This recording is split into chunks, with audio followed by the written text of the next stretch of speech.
CCP मतलब जो candlestick pattern होते हैं, जो कल पिछली स्ट्रीम पे जो मैंने समझाया था, सभी को याद होंगे। ठीक है, अच्छा न्यू लोग कितने हैं यहाँ पर ये बताओ मुझे पहले। टॉपिक शुरू होने से पहले और स्ट्रीम से पहले यही समझिए आप सारे जितने भी न्यू लोग हैं, जो मेरी स्ट्रीम पर कोई भी ट्रेड नहीं करेगा, बाय सेल की भीख मांगने नहीं आएगा। ज़्यादा से ज़्यादा आप एक नोटबुक लेके चीज़ें लिख सकते हैं जो आपको लगता है काम की है। इसके अलावा किसी भी तरीके की stock, crypto, option, premium, forex की एडवाइजरी मांगने ना आए। सुबह, दोपहर, शाम या किसी और की स्ट्रीम पर करे गए लॉस की रिकवरी करने ना आए। I am not a recovery agent. I do not trade on live anything else. I do not have any VIP Telegram, ये सब नहीं है मेरे पास। ठीक है, और मैं किसी ब्रोकर को प्रमोट नहीं करता। And my YouTube monetization is also off. अब लोग सोचेंगे पैसा कहाँ से बन रहा है, फिर भी मेरा पैसा बनेगा। चलो, तो टॉपिक पहले था, ये देखो डे 8 आ रहा है, ये ऑटोमेटेड है यार। पहले डे कौन सा था ये बताओ मुझे पहले। जो लास्ट मैंने डे करा था वो कौन सा था?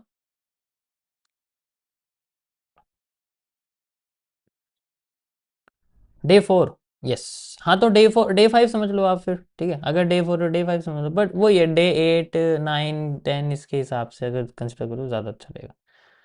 ठीक है, सभी को डिस्क्लेमर समझ में आ गया? अब किसी ने मेरे सामने चिल्लाया ना US oil please, US oil please, तो फिर वही रिपीट कर लेना दोबारा वही हिस्सा। ठीक है, अगर भूल गए तो। Thank you bro for super chat. यार मेरा मैं माउस फ़ोन की तरफ लेके जा रहा हूँ। मैं फ़ोन में माउस चलेगा। Unknown person. या परफेक्ट। चलिए शुरू करते हैं हम लोग। यार तुम लोग ना ऑफर ऑफर मांगते रहते हो, मैं कहाँ से दूँ तुम्हें ऑफर? मेरे को खुद इतने ऑफर आते रहते हैं, मैं रिजेक्ट कर देता हूँ यार। तो सीसीपी, इससे पहले मैंने आपको बहुत ही अच्छे तरीके से टाइम फ्रेम्स के बारे में क्लियरिटी दी थी। अभी बहुत लोगों को समझ में नहीं आया टाइम फ्रेम्स का। डोंट वरी, टाइम फ्रेम्स का टाइम आएगा अभी। ठीक है, टाइम फ्रेम्स का टाइम आएगा जब मैं edge based candle stick analysis बताऊंगा। ठीक है, कैसे हम लोग edge based candle stick analysis करते हैं और उसमें किस तरीके से हमें टाइम फ्रेम हेल्प करता है। टाइम फ्रेम कौन सा यूज़ करना चाहिए वो मैंने अभी एनवायरमेंटल बेस्ड बताया है। अभी मैंने चार्ट बेस्ड नहीं बताया है, अभी मैंने ट्रेड बेस्ड नहीं बताया है। कैंडल बहुत सारे तरीके से होते हैं, आप जो चाहे वो यूज़ कर सकते हो। देखो मैं जो बता रहा हूँ इसका मतलब ये नहीं है दूसरे लोग आपको कोई बोलेंगे कि इतने सारे टॉपिक हैं, ये सब कर लो वो कर लो, ऐसा कुछ नहीं। You have to just use any one of this, लेकिन एक के साथ दूसरा आपको कंबाइन करके रखना पड़ेगा। जैसे एग्जांपल के लिए आप मान लो सीसीपी यूज़ करो तो आपको सीसीपी यूज़ करना पड़ेगा किसी लेवल के साथ। वो लेवल आपका सपोर्ट रेजिस्टेंस भी हो सकता है। ठीक है, जैसे मैं कहता हूँ आपको क्यूएफएल यूज़ करना है तो क्यूएफएल आप किसके साथ यूज़ करोगे? क्वांटिटी बॉक्स के साथ करोगे, नहीं तो सप्लाई डिमांड के साथ करोगे। अगर आप टीएलसी यूज़ करते हो, ट्रेंड लाइन यूज़ करते हो, तो टीएलसी में फिर आपको फिर से वही सीसीपी ऐड करने में। तो इनमें जितने मैंने लिखे हुए ना ये सबसे मेन है। आगे जाके फेक आउट थ्योरीज भी आएंगी, वो धीरे धीरे करके कॉम्प्लेक्स की तरफ शिफ्ट होता रहेगा। ठीक है, तो हम लोग आज सीसीपी से शुरू करते हैं। सभी को मेरी आवाज़ क्लियर आ रही है? ठीक है, मेरा बैकग्राउंड नहीं है, मेरा घर जो है चला गया है।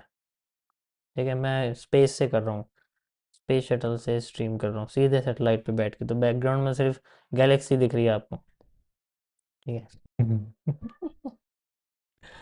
चलिए, तो सीसीपी शुरू करते हैं हम लोग। यार बस इसमें ना लिखने में प्रॉब्लम ना आए मुझे, और किसी चीज़ में तो कोई दिक्कत नहीं है। ये छोटा सा टॉपिक है, धीरे धीरे करके मैंने बोला ना मैं हर दिन 1% बताऊंगा आपको। 100 डेज का मतलब क्या होता है? 1% one day. If we add 1% per day then we can get 100% in 100 days. But अब मैं अगर इसको कंपाउंड कर दूं, जैसे मैंने आपको 1% बताया है, लेकिन कल मैं आपको कल का 1% भी बताऊंगा और आज का जो 1% है उसका 50% पार्ट भी बताऊंगा, तो कितना हो गया? 1.5%। तो कंपाउंड अगर आप करोगे तो ये 100% आपका कितनी नॉलेज हो जाएगी? 5,000%। मिनिमम 5,000% आपकी जो है इंफॉर्मेशन आपको मिल जाएगी। तो थोड़ा सा दिमाग का इस्तेमाल करो तो आपको समझ में आएगा मैं क्या कह रहा हूँ। ठीक है, तो इसलिए मैंने 100 डेज बोला है, बिना सोचे समझे मैं ऐसे नहीं बोलता कोई डेट वगैरह। चलिए, तो आज का हमारा टॉपिक है सिंपल सी सी ये तो बड़ा गंदी राइटिंग आ रही है। रुको जरा, ये कैसी रहेगी? सी सी पीस। ठीक है। अब सीसीपीस का मतलब क्या होता है? देखो, जितने भी न्यू लोग हैं, ये मेरा अपने बनाए हुए नाम है, तो हो सकता है आपको थोड़ा बहुत इसमें प्रॉब्लम है। ठीक है। इसका मतलब होता है कॉम्प्लेक्स कैंडलस्टिक पैटर्न्स।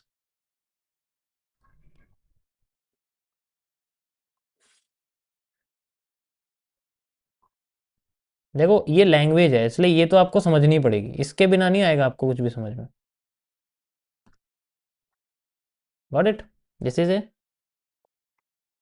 अच्छा, नहीं दिख रहा? रुको जरा, दोबारा करता हूँ। नहीं दिख रहा तो यार नहीं दिख रहा। एक मिनट, जस्ट 1 मिनट।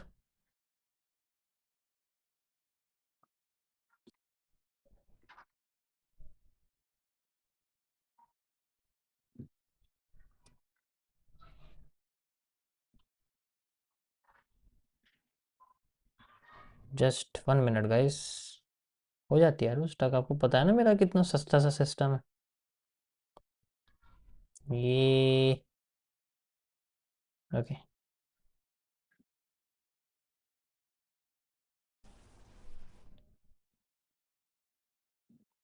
आप सभी को नज़र आ रहा है? डॉट आ रही है नज़र, छोटी सी डॉट, छोटी सी। चलो, तो वी विल स्टार्ट। टेंशन मतलब, मुझे मैं छोटी छोटी चीज़ों में, इनमें कोई परेशान नहीं होता, आपको लगे कि यार क्यों परेशान कर दिया। ठीक है, ऐसा नहीं होता। सी सी पीस। अब दिख रहा है सभी को? पहले बताओ, फिर आगे लिखूंगा यार। ठीक है। ओके।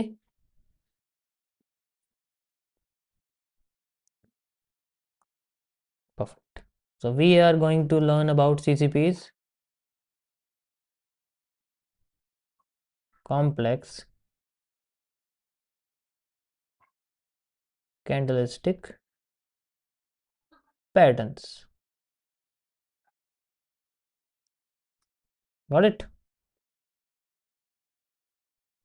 इसका मतलब है, देखो, कैंडलस्टिक्स, इसमें सबसे मेन चीज क्या है आपकी? कैंडलस्टिक्स। अब ये कैंडलस्टिक्स कैसे काम करेंगे? कैंडलस्टिक्स कई तरीके की होती हैं। ठीक है, जिसमें से सबसे पहले आपको समझना पड़ेगा कि ये ठीक है, फॉर्मेशन कैसे होती है। अगर आप फॉर्मेशन समझ लोगे, देन यू विल लर्न, आप इजीली समझ जाओगे कि यहाँ पर कौन सी कैंडल बनेगी। ठीक है।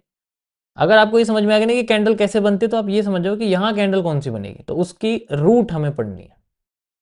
ठीक है, हमें रूट पढ़नी है। जैसे एग्जाम्पल मैं आपको बताता हूँ ये चीज़ें क्यों ज़रूरी है। मैं ये नहीं कह रहा कि चलो यार ये सब चीज़ें इतना, जैसे मान लो एक पेड़ है। ठीक है, एक पेड़ है, ये ज़मीन के नीचे है, ये वो हिस्सा है जो दिखता नहीं है, लेकिन इसके बिना इस पेड़ का कुछ नहीं होने वाला। और ये ऊपर की चीज़ें हैं। ठीक है, ये ऊपर की चीज़ें हैं जिसमें इसकी पत्तियां वगैरह। ठीक है, ये पूरा सा पेड़ है, मशरूम नहीं है ये। ठीक है, चलो वो भी सेम ही है, होती सब में जड़ें। तो ये क्या है इसकी? रूट्स। रूट्स का क्या हम क्या होता है? रूट्स, और ये इसकी लीव्स हैं, मतलब पत्तियां हैं। ठीक है। अब लीव्स, पत्तियां उतनी ही हरी होंगी, उतना ही ज्यादा अच्छी होंगी, जितना रूट्स को न्यूट्रिएंट्स मिलेंगे। या फिर हमें यह पता होगा कि रूट्स पे किस चीज की चीज, हमें इस पेड़ की इंफॉर्मेशन के हिसाब से, इस पेड़ की जरूरत के हिसाब से, इस पेड़ की डाइट के हिसाब से हमें इसे वो चीज देनी पड़ेगी, अगर हम अपने हिसाब से इसे उगाना चाहते हैं। ठीक है, समझ आया? तो हमें ये पढ़ना पड़ेगा कि इनकी रूट्स किस तरीके की। अगर हमें रूट समझ में आ जाएगी तो पत्तियां अपने आप आ जाएंगी, फल अपने आप आ जाएंगे, तो हमें डायरेक्ट फल पे काम करने की जरूरत नहीं। जैसे होता है ना कि यार हमें तो, मुझे तो हरा ग्रीन एप्पल चाहिए, नहीं, ग्रीन एप्पल कैसे आएगा? उस पर इंजेक्शन थोड़ी लगाऊंगा ग्रीन एप्पल के लिए। तो मुझे पहले तो वो सेलेक्ट करना पड़ेगा पेड़ जिसके अंदर ग्रीन एप्पल आते हैं, और फिर उसकी स्पीड डिपेंड करेगी उसके अंदर न्यूट्रिएंट्स कितने हैं। जितने अच्छे न्यूट्रिएंट्स होंगे, उतने अच्छे उसके फल आएंगे। तो इनडायरेक्ट रिलेशन होता है हर चीज का, हमारे इसमें भी होता है। अगर हमें टीपी तक जाना है तो पहले हमें जड़ें समझनी पड़ेंगी, यानी कि कहां से ट्रेड हमारी एंटर होगी, एंटरिंग पॉइंट हमारी क्या है। हमें अगर जड़ पता लग गई, जड़ का मतलब कैंडलस्टिक पैटर्न, यहां जड़ का मतलब क्या हुआ? Candlestick pattern. तो अगर हमें जड़ पता लग गई, रूट समझ में आ गई कि इसमें क्या है, अगर ये रूट सही है, तो फिर हमारी ट्रेड अपना हमारे बिल्कुल हाई तक जाएगी। समझ में आ गया? इसलिए मैं इनको पढ़ना बहुत ज़रूरी है। Got it? कोई प्रॉब्लम किसी को इसके अंदर? बहुत सिंपल है। अब हमें हर तरीके की रूट पढ़नी है। जमीन से ऊपर आना ही नहीं है, उससे ध्यान ही नहीं देना ऊपर फल क्या लगना है, फल के ऊपर जाना ही नहीं है आपको। ठीक है, फल के ऊपर जाना ही नहीं है आपको। ये देखना है मैं जमीन के नीचे काम करूंगा, अंडरग्राउंड, और रूट्स पे काम करूंगा। अगर मैं रूट्स पे काम करूंगा मेरा पौधा अपने आप बाहर आ जाएगा। जब आपकी रूट्स ही गलत है तो वो पौधा उगेगा कैसे यार? सेम चीज यहाँ है, जब आपकी एंट्री ही गलत है तो ट्रेड वहां से उगेगी कैसे ऊपर की साइड? अब वो बाई साइड में कैसे जाएगी जब आपकी रूट ही गलत है? तो you have to work on the roots. और ये जितनी डिटेल में समझोगे उतना ज़्यादा डिटेल में, उतना ज़्यादा चलता हुआ समझ में आएगा, एक एक पार्ट समझ में आएगा, एक एक मूव समझ में आएगा। Got it? और मैं आपको उन रूट से ही शुरू कर रहा हूँ। सबसे छोटा पॉइंट कैंडलस्टिक पैटर्न, और सबसे पावरफुल भी यही है। इसी के ऊपर पूरा का पूरा हमारा ट्रेड का पेड़ लगा रहता है। ठीक है, चलिए।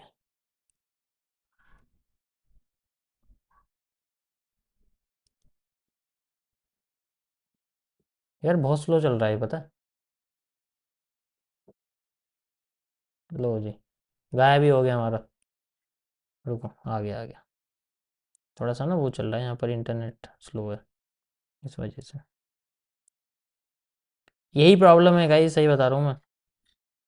जब आप बहुत ज़्यादा कंफर्ट एरिया में चले जाओ ना, फिर आप डिस्कम्फर्ट में हो तो प्रॉब्लम होती है। अब मेरे वहाँ 2-3 GB स्पीड आती है इंटरनेट, यहाँ 200 MB मेरा लैपटॉप मर रहा है। कोई बात नहीं। इसको हटा रहा हूँ, आप स्क्रीनशॉट ले लेना स्ट्रीम बीच में से रोक के। ठीक है, उसमें से आप स्क्रीनशॉट ले लेना। मैंने इसको हटा दिया क्योंकि यार ये पेड़ ना गंदा बना है और मुझे इसका फल अच्छा नहीं लगेगा आता हुआ, इसलिए मैं नया पेड़ बनाऊंगा दूसरा बाद में। ओके, चलिए। तो सीडीपीज में सबसे पहले आपको समझना पड़ेगा कि जैसे नॉर्मल सी कैंडल है, ठीक है, तो वो अपने टाइम के हिसाब से चलती है। देखो, लैंग्वेज है एक तरह की, ये अल्फ़ाबेटिकल लैंग्वेज होती है, जैसे ABCD, वैसे इसमें भी ABCD होती है। तो सबसे पहले हमें सिंपल लैंग्वेज में बात करते हैं उनके बारे में। ठीक है, जैसे एक कैंडल इस तरीके से होती है, नॉर्मल बॉडी उसकी ऐसे होती है। ठीक है, ये एक सबसे ज़्यादा सिंपल कैंडल है। Got it? इसको बोलते हैं हम लोग, अगर एक ग्रीन कलर की है, ठीक है, तो इसे हम लोग मारूबोजू बोलते हैं। नाम मत, मैं नाम नहीं लिखूंगा। नाम क्यों नहीं लिखूंगा? क्योंकि आपको नाम के ऊपर काम नहीं करना, आपको शेप के ऊपर काम करना। ध्यान से सुनो मैंने क्या बोला। मैं अपग्रेड कर रहा हूँ, ठीक है, मैं अपग्रेड कर रहा हूँ, तो इसलिए मैं नाम नहीं बोलूंगा। मैं सिर्फ स्ट्रक्चर, आपको इसमें सिर्फ स्ट्रक्चर याद करने, इसमें सिर्फ शेप याद करनी है। ये सारी की सारी मार्केट शेप बेस्ड एनालिसिस होती है, ये नेम बेस्ड एनालिसिस नहीं होती है। इस चीज़ को ध्यान रखना। ठीक है, तो जितना ज़्यादा शेप याद रहेगा उतना ज़्यादा देख के समझ जाओगे। जैसे टाइम नहीं लगता हमें देखने, मैं चार्ट देखूंगा, मैं देखते ही 15, मैक्स से मैक्स 15 सेकंड लगेंगे मुझे, नहीं तो मैं 5-6 सेकंड में समझ जाता हूँ चार्ट में क्या बन रहा है। क्यों? क्योंकि शेप। अब वहीं अगर मैं लिख दूं, इसकी जगह मारू बोजू लिख दिया मैंने कैंडल की शेप की बजाय, तो शेप को मुझे पढ़ना पड़ेगा कि अच्छा यहाँ मारू बोजू है, यहाँ हैमर है। ठीक है, तो you have to just focus on the shape. तो this is a marubozu, this is one of the simplest candle. और ये ज्यादातर ट्रेंड को अपनी कलर की डायरेक्शन में लेके जाती है। जैसे अभी ग्रीन है तो ग्रीन साइड में लेके जाएगी, ठीक है, रेड है तो रेड साइड में लेके जाएगी। जैसे ग्रीन है इसी तरीके से रेड होती है, तो उसी डायरेक्शन में लेके जाएगी। अगर मैं इसको रेड बना दूंगा तो अभी क्या हो गया इसको नीचे, ठीक है, ये आपकी रेड हो गई, तो ये रेड साइड में लेके जाएगी, सिंपल।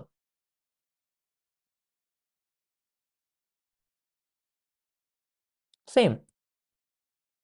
अब इसकी शेप, अब इसकी जो शेप है वो बदलती है टाइम के साथ, वॉल्यूम के साथ, जो मैं आपको आगे जाके पढ़ाऊंगा कि किस तरीके से। अब ये जो आप देख रहे हो कैंडल, ये जो पूरी पूरी भरी हुई है, इसमें ना तो ऊपर की साइड कुछ लाइन है ना नीचे की साइड लाइन है। मैं बहुत बेसिक से बता रहा हूँ कि ना तो इसमें ऊपर लाइन ना नीचे, सिंपल से एक रेक्टेंगुलर कलर का डिब्बा है।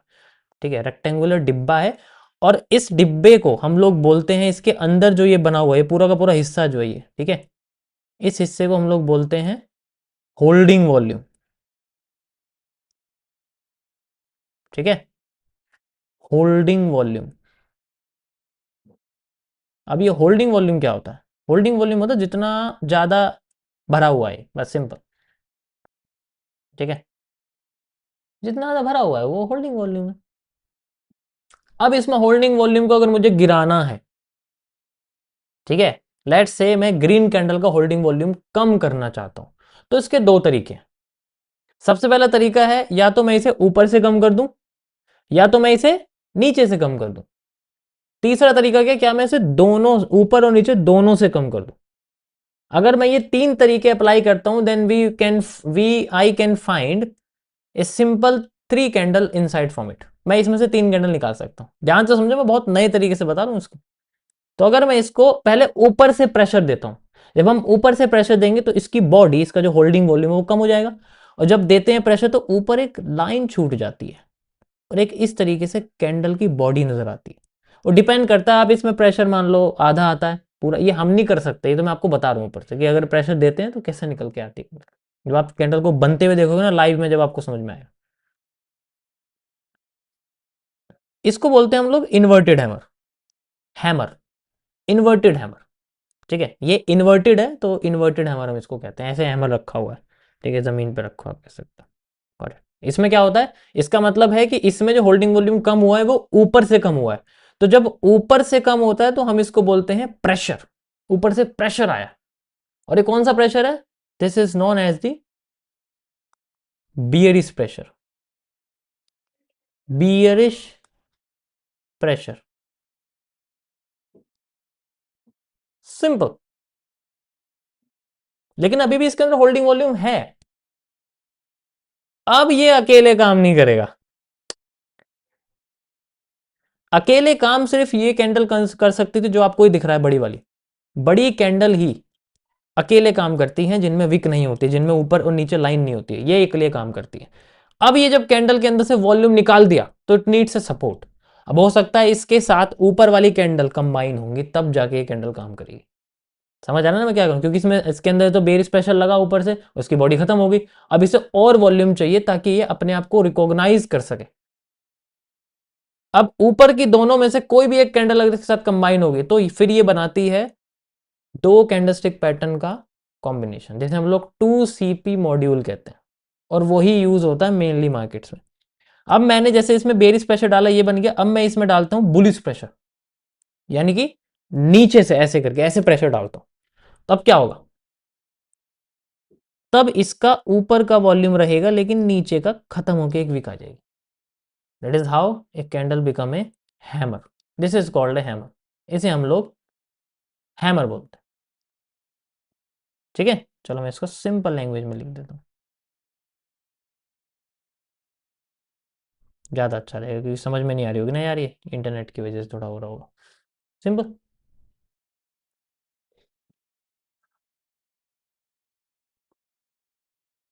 अब भी ये अकेले काम नहीं करेगा। हैमर है तो क्या, ये थोड़ी है ये उठाने लग जाएगा। नीचे से प्रेशर है तो मार्केट ऊपर चली जाएगी, उसमें ऊपर से प्रेशर है तो मार्केट नीचे चले, ऐसा नहीं होता। अगर मैंने इनको बोला कि इनके अंदर से वॉल्यूम निकल गया, एक भी वीक आ गई कैंडल में, तो वो इकलौता काम नहीं करेगी। अब उन दोनों में दोनों कैंडल्स को हमें कंबाइन करना पड़ेगा इसके अंदर। अब सेम चीज अगर मैं बोलूं आपसे कि दोनों साइड से प्रेशर पड़ा है, दोनों साइड से प्रेशर पड़ा हुआ, ठीक है, तो यहां पर हो जाता है आपके पास में बुलिश प्रेशर। भाई जिनको दिखाई नहीं दे रहा उसमें मेरी गलती नहीं है कि आप लोग फोन में देख रहे हो, ठीक है। बड़ी स्क्रीन में देखो, टीवी में देखो या लैपटॉप में देखो, इट्स नॉट माई फॉल्ट। ठीक है, ये बाहर जाके जो है क्रिसमस पे तुम खाना खा रहे हो बड़े महंगे महंगी चीज़ों का, एक थोड़ा इन्वेस्ट कर लिया करो यार। हैं, सही काम पे इन्वेस्ट कर लो। तो अब मैं यहाँ आपसे कहता हूँ कि भाई मैं दोनों साइड से प्रेशर देना, तो ऊपर से भी आधा और नीचे से भी आधा, तब जाके एक कैंडल ऐसी बनेगी जिसमें सेंटर में होल्डिंग वॉल्यूम यानी कि बॉडी रहेगी। इसको हम लोग बोलते हैं स्पिनिंग टॉप। ठीक है, इसे हम लोग बोलते हैं स्पिनिंग टॉप। इसका मतलब क्या होता है, ये भी अकेले काम नहीं करेगी। ठीक है, ये भी अकेले काम नहीं करेगी, ये इनके इसको भी इन दोनों में से कोई कैंडल चूज करनी पड़ेगी, then it will become a working state. समझ में आ गया? ये मेथड सही लगा समझने का? सेम चीज आपकी रेड कैंडल के साथ होगी। तो मैं आपको मार्केट का 50% पार्ट समझाऊंगा और बाकी का 50% पार्ट आप खुद समझ जाओ, क्योंकि वो मिरर होता है, वो मिरर मार्केट होती है। जो कि मैं आपको आगे बताऊँ, मिरर मार्केट वही होती है। आपको भाई एक साइड पढ़ना है, आपको जस्ट 50% पार्ट पढ़ना है मार्केट का, बाकी का एरिया मिरर होता है। चाहे तो आप 50% भी पढ़ सकते हो सिर्फ, चाहे आप देखो मैं एग्जांपल देता हूँ। गोल्ड है, गोल्ड को अगर हम 30 मिनट्स या 4 आवर में खोलो तो बढ़ ही रहा है। तो क्या मुझे सेलिंग की मार्केट को समझने की जरूरत है if I am trading in gold? नहीं ना, तो क्यों पढ़ूं मैं सेलिंग की market? I just use 50% of the knowledge and मैं उसको डिमांड के साथ जाऊंगा। मैं बस अप साइड में जाना चाहता हूँ, मैं नीचे नहीं देता ट्रेड, क्योंकि हम दोनों साइड में ट्रेड ले सकते हैं। नए लोगों के लिए कोई प्रॉब्लम किसी को? समझ में आ गया? अब जब मैं इन दोनों कैंडल्स को, इन दोनों में से कोई एक कैंडल चूज करनी पड़ेगी, डिपेंड करता है इनकी लोकेशन के हिसाब से, जो कि मैं आपको आगे बताऊंगा कि लोकेशन कैसे मैटर करेगी। ये तो पहले शेप होगी।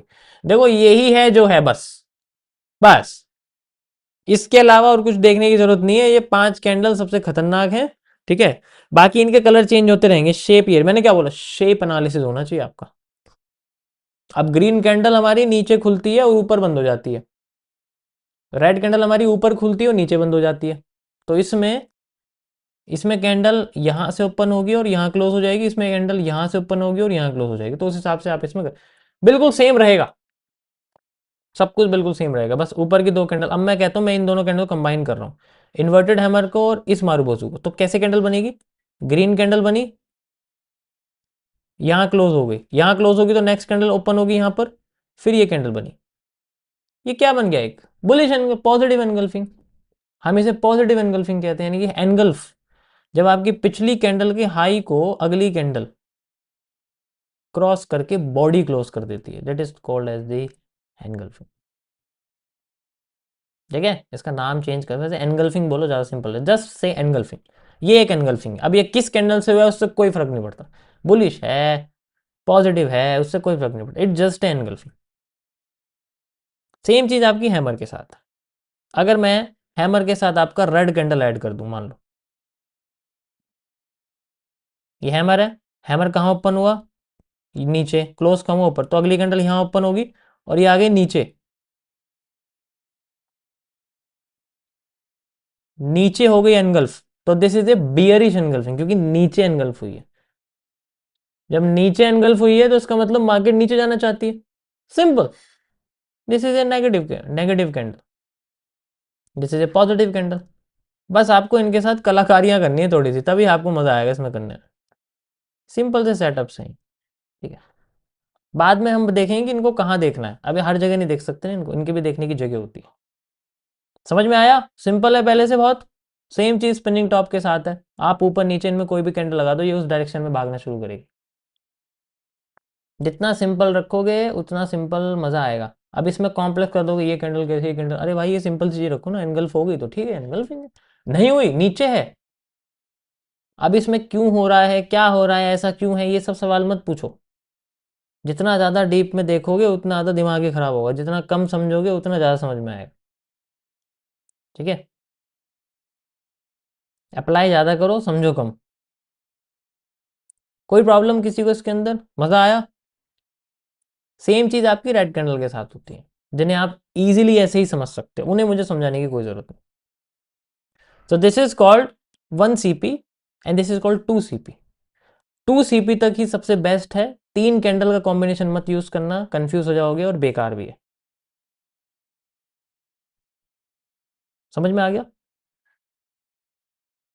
Simple, that's it. ये था गाइस आपका सिंपल सा आज का टॉपिक, कि कैसे हम लोग कैंडलस्टिक पैटर्न को समझते हैं और कैसे अगली कैंडल बनती है। मैं ये नहीं बताऊंगा ये देखो ये विक है, ये जो है यहाँ से बॉडी है, ये यहाँ नीचे आ रही है, ये बॉडी अलग हो गई, नीचे की शेडो है, ऊपर की विक है। अरे नहीं, इसको इसको विक मत बोल देना तुम, जैसे मैं पहले बोलता था, मैं अपना ही मजाक बना रहा हूँ एक तरह से। नीचे की चीज तुम विक, तुम्हें शेडो ही बोलनी है। और अगर ग्रीन कैंडल है, रेड कैंडल, तो ये विक हो जाएगी। अब ऐसे नहीं, ये सब नहीं करना आप कुछ भी, ठीक है? मैंने क्या बोला, मेकिंग थिंग्स सिंपल। इसका मतलब just use shapes, just use simple shapes.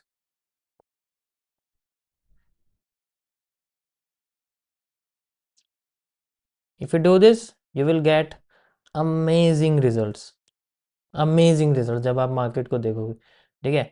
अब ये आज का टॉपिक मेरा कंप्लीट हुआ है, आप लोगों के लिए एक छोटा सा होमवर्क समझ लो, अगर कर सकते हो तो, बाकी तो मर्जी है तुम्हारी, नहीं करना तो ठीक है। क्या करना है आपको, पुराना चार्ट खोलना है किसी भी एसेट का, किसी का भी, बिटकॉइन, गोल्ड, सिल्वर, जो भी आपको अच्छा लगता है, उसमें इस तरीके की कैंडल से फाइंड करनी है कहीं भी, और देखना है उनमें से कितनी काम कर रही है कितनी नहीं कर रही है। एक गूगल शीट बना लेना, candle name, candle shape, sorry candle shape याद रखना, कैंडल शेप, एनगल्फिंग, और फिर बाद में सिर्फ एनगल्फिंग ढूंढनी है और कुछ नहीं करना, नीचे की एनगल्फिंग ऊपर की एनगल्फिंग, कम से कम 100 कैंडल फाइंड आउट करो ऐसी एनगल्फिंग वाली, बेयरिश हो या बुलिश हो उससे फर्क नहीं पड़ता। ठीक है। यस, मैं आपको कुछ एनगल्फिंग्स बना के दिखा देता हूँ, एग्जाम्पल के लिए आपको समझ में आ जाएगा। जैसे एक रेड कलर की हैमर होता है, एक रेड हैमर हो जाता है, ठीक है, उसमें इस तरीके से कैंडल बन जाती है। हमेशा याद रखना इसका हाई जो है वो फिल होना चाहिए बस, इसके ऊपर वीक होती है उससे कोई फर्क नहीं पड़ता। ठीक है, उससे कोई फर्क नहीं पड़ता। ये कैंडल हो जाएगी आपकी एक तो, तुम्हारा ही फायदा है।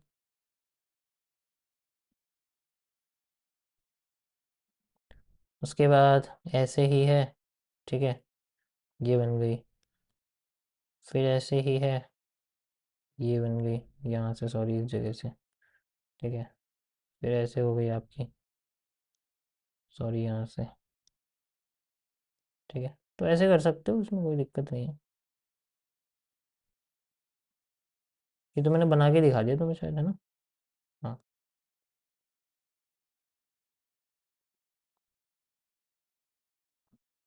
ये देखो, ये ऐसी कैंडल की शेप है।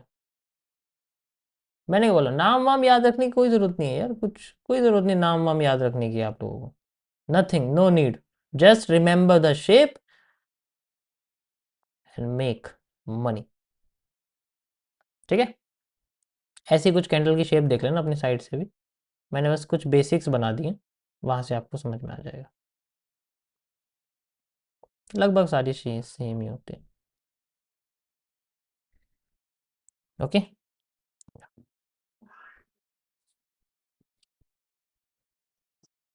मज़ा आया।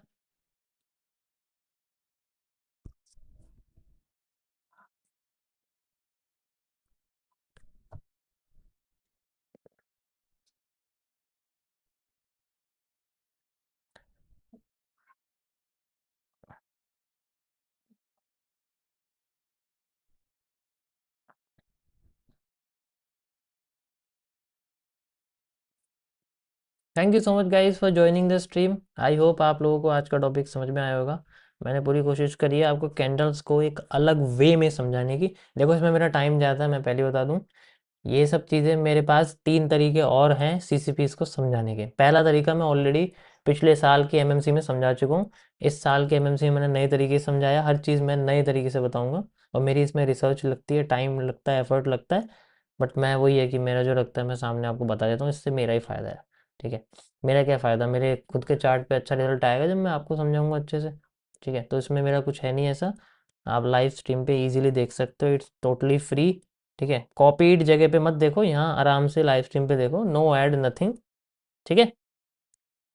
यस, धीरे धीरे करके मैं आगे जाके आपको इसके अंदर डिटेलिंग धीरे धीरे करके बताऊँ कि कौन सी कैंडल कहाँ परेशान कर सकती है, बट अभी सिंपल वे में समझो।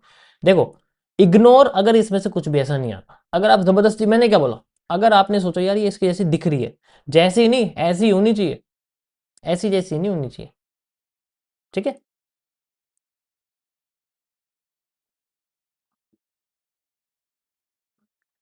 थैंक यू गाइस, चलिए आज के लिए इतना ही। I hope